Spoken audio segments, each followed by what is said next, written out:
പൊട്ടക്കണ്ണ ആനയെ കണ്ടതുപോലെ എന്നുള്ള വിഷയവുമായി ബന്ധപ്പെട്ടുള്ള ആ ഉപമയാണ് ഞാൻ ഇവിടെ സൂചിപ്പിച്ചത്. അത് തെറ്റിദ്ധരിപ്പിച്ചതാണോ എന്ന് എനിക്ക് സംശയമുണ്ട്. താങ്കൾ ഈ സമയത്ത് മാപ്പ് പറയണം സാർ. അത്തരത്തിലുള്ള ഒരാളിന്റെ വായിൽ നിന്ന് ഇത്തരത്തിലുള്ള പരാമർശം കേട്ടതിൽ വളരെയധികം ദുഃഖമുണ്ട് സാർ, ദുഃഖമുണ്ട് സാർ. ആ ടോയ്ലറ്റ് പേപ്പറിന്റെ വില പോലും ഞാൻ ഈ ബഡ്ജറ്റിനെ വിലയിരുത്തുന്നില്ല. ഈ വികസന കാര്യത്തിന് വേണ്ടി നമ്മുടെ ആരാധനായ ഡെപ്യൂട്ടി മേയർ ശ്രീ ആശാനാണ്. എന്റെ പ്രിയ സുഹൃത്ത് ശ്രീ ശബരിനാഥ് എനിക്ക് എത്രയും സ്നേഹവും ബഹുമാനവുമുള്ള ഒരു വ്യക്തിത്വമാണ് നമ്മുടെ സഭാ അംഗമാണ്. അദ്ദേഹം 5 വർഷക്കാലം MLA ആയിരുന്നു എന്നുള്ളതാണ് മറ്റൊരു പ്രത്യേകത. സാർ, അത്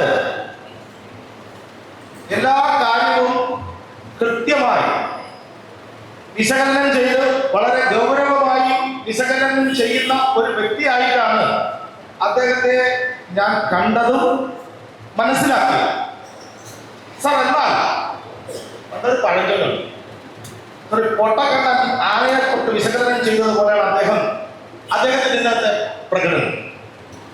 ഒരു പൊട്ടക്കണ്ണൻ ആനയുടെ കാല് തൊട്ടിട്ട് ഇത് ഫില്ലറാണെന്നും ദേഹം തൊട്ടതിന് ശേഷം അത് ഒരു വൻ മതിലാണെന്നും ഒക്കെ പറയുന്നത് പോലെയാണ് ഇന്നലെ നമ്മുടെ ശബരിനാഥ് ഇവിടെ ബഡ്ജറ്റിനെ കുറിച്ച് ഇവിടെ പ്രതിപാദിച്ചു.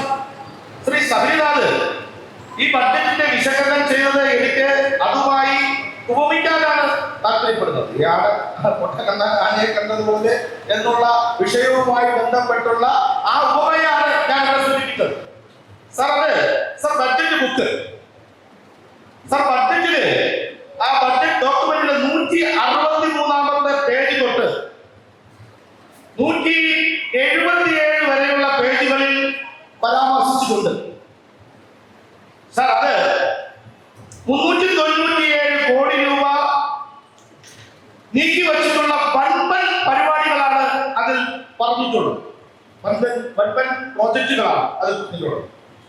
അദ്ദേഹം ശ്രദ്ധിച്ചിട്ടില്ല എന്ന് എനിക്ക് തോന്നുന്നു. അതുപോലെ സാർ, ബഡ്ജറ്റ് ഡോക്യുമെന്റിന്റെ 176 മുതൽ 240 വരെയുള്ള പേജുകളിൽ അദ്ദേഹം പ്രതിനിധാനം ചെയ്യുന്ന കബഡിയാണ് വാർഡുണ്ട് സാർ. 101 വാർഡിൽ കബഡിയാണ് വാർഡുണ്ട് സാർ. 101 വാർഡുകളിൽ സാർ BJP എന്നോ കോൺഗ്രസ് എന്നോ സ്വതന്ത്രരെന്നോ വ്യത്യസ്തമില്ലാതെ നടപ്പിലാക്കാൻ പോകുന്ന ഒരു ബഡ്ജറ്റാണ് സാർ. സാർ, മരാമത്ത് പണികളെ കുറിച്ച് വിവരങ്ങൾ അദ്ദേഹത്തെ സംബന്ധിച്ചിടത്തോളം ശ്രദ്ധിച്ചിട്ടില്ല എന്ന് തോന്നുന്നു.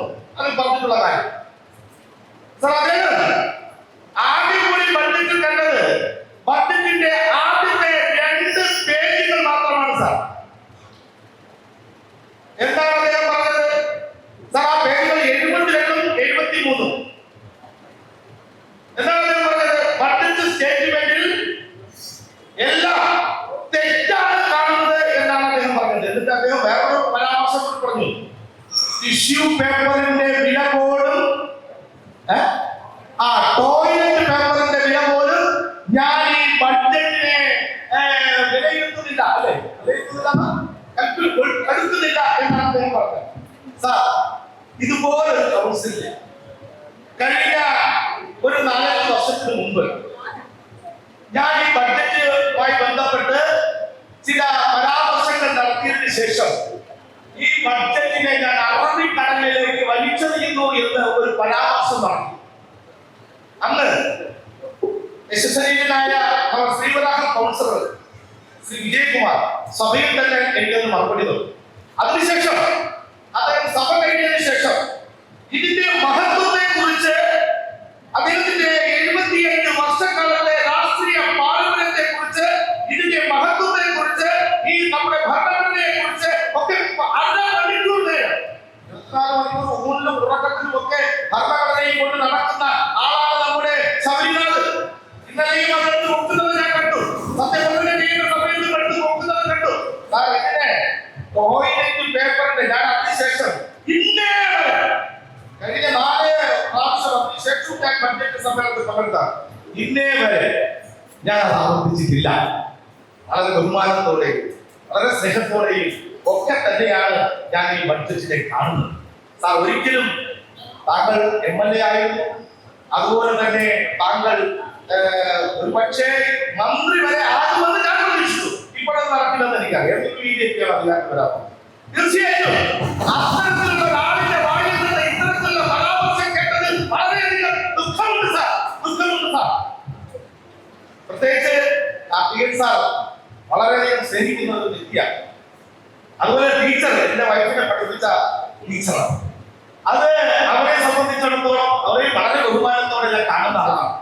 പക്ഷെ സംവിധാനത്തിന്റെ വായിൽ നിന്ന് ഞാൻ ഒരിക്കലും പ്രതീക്ഷിച്ച ആര് പറഞ്ഞാലും ഞാൻ ഉൾക്കൊള്ളും. നമ്മുടെ സംവിധാനത്തിന്റെ വായിൽ നിന്നും അത് വന്നത് വളരെയധികം ദുഃഖത്തോടെയാണ് ഞാൻ അത് കാണുന്നത്. ഇനിയെങ്കിലും അത്തരത്തിലുള്ള പരാമർശങ്ങൾ സഭയിൽ നടത്താതിരിക്കുന്നത് തീർച്ചയായിട്ടും സംവിധാനത്തിന്റെ രാഷ്ട്രീയ ഭാവിയിൽ നല്ലതാണെന്ന് പറയുവാൻ ഞാൻ ആഗ്രഹിക്കുന്നു. സാർ, അദ്ദേഹം 1, 2, 3 കൂടി ടോട്ടൽ ചെയ്യാം. 1, 2, 3 എന്ന ടോട്ടൽ. സാർ, അതുപോലെ തന്നെ 1, 2, 3, 4 കൂടി കൂട്ടി ടോട്ടൽ ചെയ്യാറുണ്ട്. സാർ, അത് ജീവിതകാലം അത്രയും കൂട്ടിയിട്ട് ടോട്ടൽ കിട്ടാതെ ഉറക്കമില്ലാതെ കൗൺസിൽ വന്ന് പിച്ചുപേ പറയുന്നതല്ലാതെ എന്തെങ്കിലും കാര്യപ്രാപ്തിയുള്ള കാര്യപ്രസക്തിയുള്ള എന്തെങ്കിലും കാര്യം അദ്ദേഹം ഇവിടെ പറഞ്ഞിട്ടുണ്ടോ? ഞാൻ ചോദിക്കുവാൻ ആഗ്രഹിക്കുകയാണ്.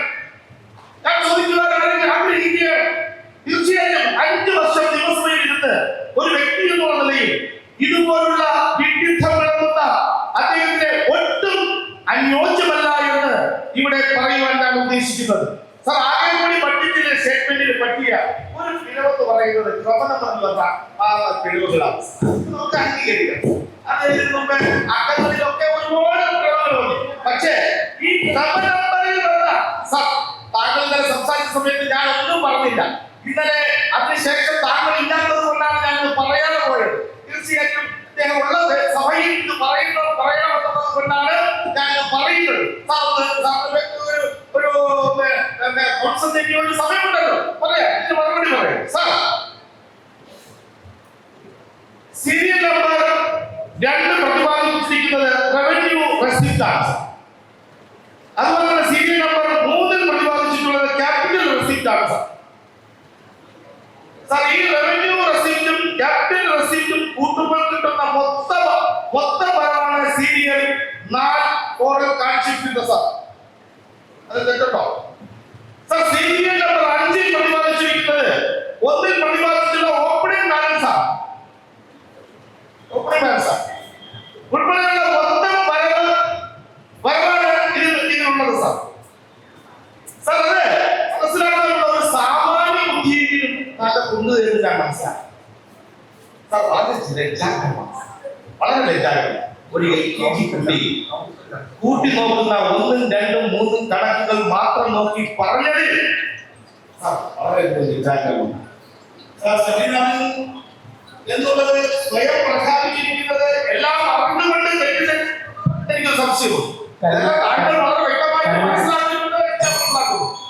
10-14 തുടങ്ങിയിട്ട് ഇന്നിപ്പോ ഓരോരുത്തർ സമയം തീരുമാനിച്ചിട്ടില്ല. അവരവർ തന്നെ പോയി ഒന്ന് സമയം മനസ്സിലൊന്ന് പ്ലാൻ ചെയ്ത് സംസാരിച്ചാൽ എല്ലാവർക്കും സംസാരിക്കാൻ സാധിക്കും.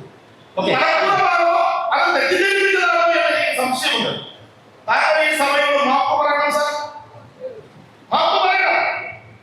അതല്ലാതെ ബഡ്ജറ്റിനെ കുറിച്ച് പ്രാഥമിക കാര്യങ്ങൾ പോലും അറിയാതെ താങ്കൾ അറിയാൻ മനസ്സിലാക്കുവാൻ സാധിക്കുന്നില്ല എന്നുള്ള ഏതെങ്കിലും ഒന്ന് നിങ്ങളുടെ മനസ്സിലുണ്ട് എന്നുണ്ടെങ്കിൽ അത് ഒന്ന് നിങ്ങൾ പരിശോധിക്കേണ്ടതുണ്ട്. സാർ, താങ്കൾ പറഞ്ഞതുപോലെ പ്രബുദ്ധതയുള്ള അംഗങ്ങളുള്ള സംസ്ഥാന രചനയിലെ ബഹുമാനപ്പെട്ട കൗൺസിൽ അംഗങ്ങളും നഗരത്തിലെ ജനങ്ങൾക്ക് സാമാന്യ ബുദ്ധിയുള്ളവർക്ക് ഈ ബഡ്ജറ്റ് വായിച്ചാൽ മനസ്സിലാക്കും. സാർ, മനസ്സിലാക്കും. ആരും പഠിക്കില്ലേ? പഠിച്ചവരാറില്ലേ? പടത്തെ സിനിമയെ കുറിച്ച് പറഞ്ഞത് അത് ഇത് വായിച്ചവർക്ക് എല്ലാവർക്കും മനസ്സിലാക്കിയിട്ടുണ്ട് എന്നാണ് ഞാൻ മനസ്സിലാക്കുക. താങ്കളുടെ മറ്റൊരു ആക്ഷേപം നവംബർ 8-നും 9-നും പ്ലാറ്റ്ഫോമിന്റെ എക്സ്പെൻഡിച്ചർ 24, 25, 26 ഒരു തുക പോലും കാണിച്ചിട്ടില്ല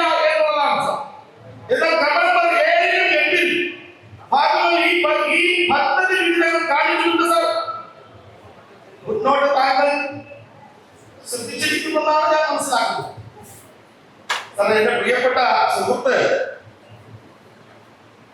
ഒരു കാര്യം മനസ്സിലാക്കണം സാർ. 2024-25 ആക്ഷൻ അക്കൗണ്ട് 2025-26 റിവേഴ്സ് ബഡ്ജറ്റിൽ അതിൽ ഒരു മാറ്റവും വരുത്തുവാൻ ഈ നഗരസഭയ്ക്ക് സാധിക്കില്ല എന്നുള്ള ഒരു സാമാന്യ ബുദ്ധിയെങ്കിലും ഉണ്ടാകുന്നില്ലേ?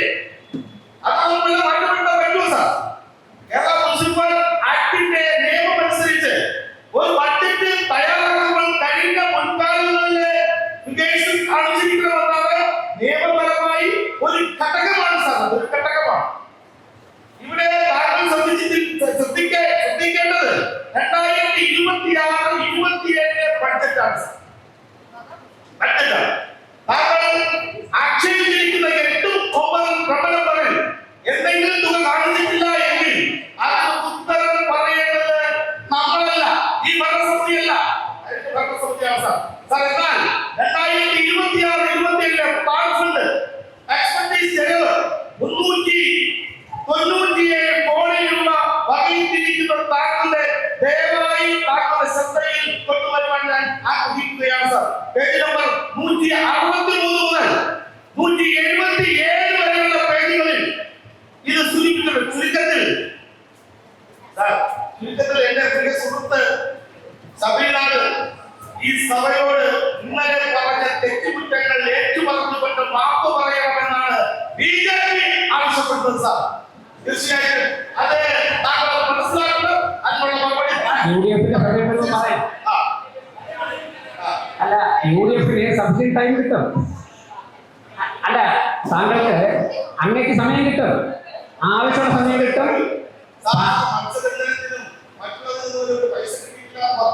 പരിശോധിക്കുന്നത് സാർ, അതുകൊണ്ട് സാർ 163 മുതൽ 173 പേജുകളുണ്ട് സാർ. 12 മിനിറ്റായി. 19,79,48,987 കോടി രൂപയാണ് സാർ ഈ നഗരസഭയിൽ ഈ വികസന കാര്യത്തിന് വേണ്ടി നമ്മുടെ ആരാധനായ ഡെപ്യൂട്ടി മേയർ ശ്രീ ആശാനാണ് ഇവിടെ അവതരിപ്പിച്ച ബഡ്ജറ്റിലുള്ള സാർ. കൃഷിക്കും അനുബന്ധ മേഖലകൾക്കുമായി 8,87,11,651 കോടി രൂപ അനുവദിച്ചിട്ടുണ്ട് സാർ. വികസനത്തിന് 3,77,46 കോടി രൂപ. പ്രാദേശിക വികസനം, അതുപോലെ തന്നെ മത്സ്യബന്ധനത്തിന് 5,47,53,390 രൂപ അനുവദിച്ചിട്ടുണ്ട് സാർ. ആ പേജുകൾ നോക്കണം, എല്ലാം കാണും. തീർച്ചയായും ഈ തെറ്റുകളെ കുറിച്ച് പറഞ്ഞിട്ട് സഭയെ തെറ്റിദ്ധരിപ്പിച്ചിട്ട് നമ്മുടെ ഈ ബഡ്ജറ്റ് ബുക്കിനെ പേപ്പറിന്റെ വില പോലും കൽപ്പിക്കാത്ത താങ്കളെ സംബന്ധിച്ചിടത്തോളം തിരുത്തൽ നടപടി ആവശ്യമെന്ന് ഞാൻ ഈ അവസരത്തിൽ പറയുവാൻ ആഗ്രഹിക്കുന്നു.